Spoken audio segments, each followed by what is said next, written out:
Hello, this video is on search filters and brought to you by Nelson Systems Incorporated. I'll be using an Eventide Nextlog DX model recorder with software version 2024.1.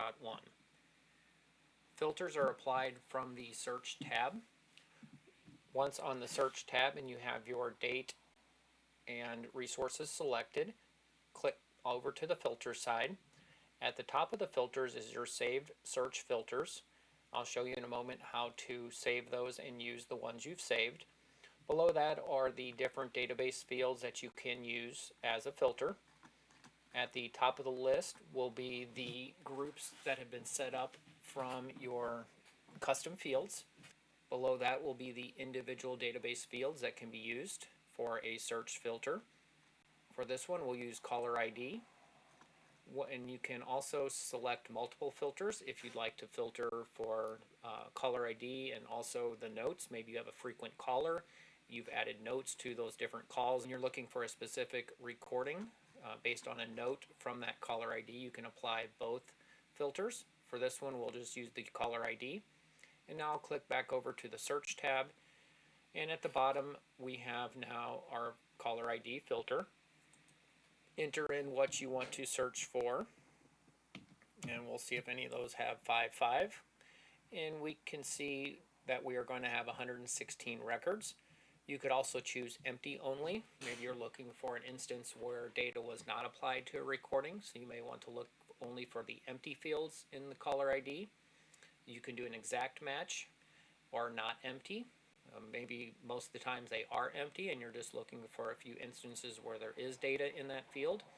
The exact match will only look for a call with 55 in the caller ID, and if we leave the exact unchecked, it'll look for any instance of 55 in the caller ID field. So we'll click search, and we can see now in our caller ID field we have multiple recordings, or all the recordings will have 55 in the caller ID number. We can see here we have some with a DTMF of 911. We'll use that as our example for applying multiple filters. So we'll go back over to our filters tab, and we will then choose our DTMF field as a second filter and go back to our search tab, and now we can see we have the DTMF as well, and we can enter 911. We can see that will narrow it down to 23 records, do our search, and now we have any calls from that date with 55 in the caller ID and 911 in the DTMF column.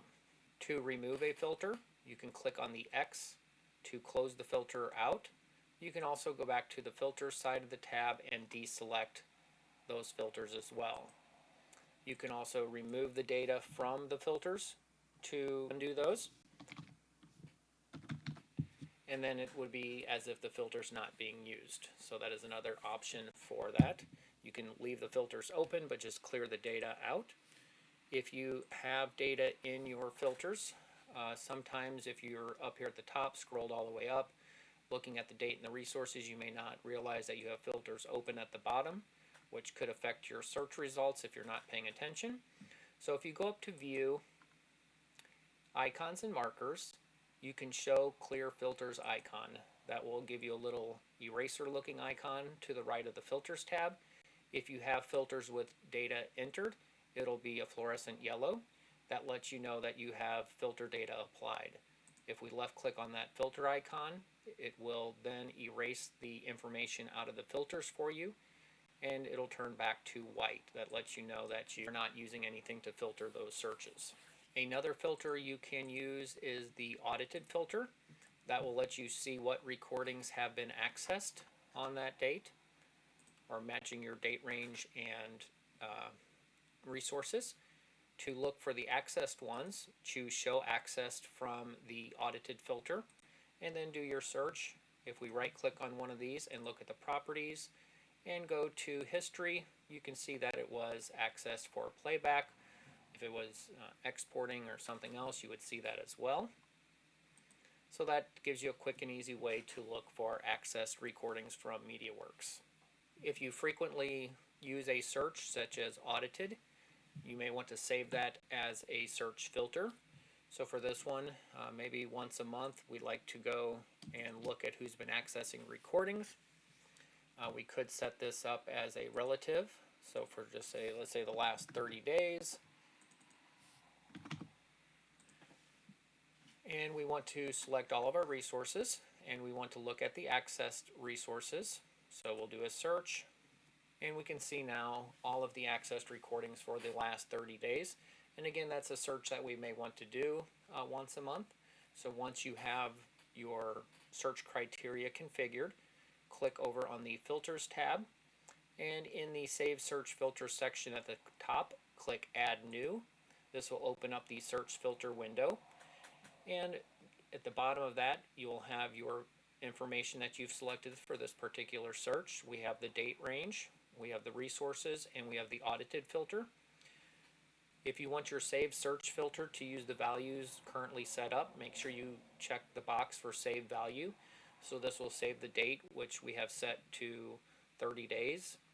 It'll save the resources, which we have all channels selected, and it will save the audited, which we've set to show audited records. Once you have those set up, give it a name. We'll call it Audited Records, and we'll click Save.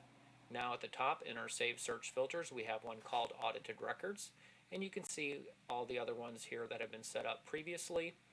If we click on one of these, it will then load that one for us, and we can make changes to that and resave it if we need to. We can also delete the saved search filters if we no longer need them, or we've messed one up and want to start over. And we can also view the current one, which in this case was our audited search. Once you're finished setting those up or making any edits, you can close the window. And now we have those here. So we will go back to our search, and we will turn off all of these here, and let's go back to our calendar and pick a single date.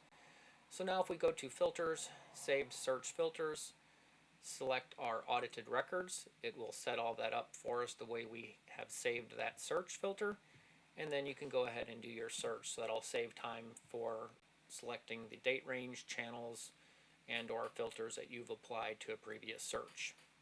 This concludes the video. Thank you for watching.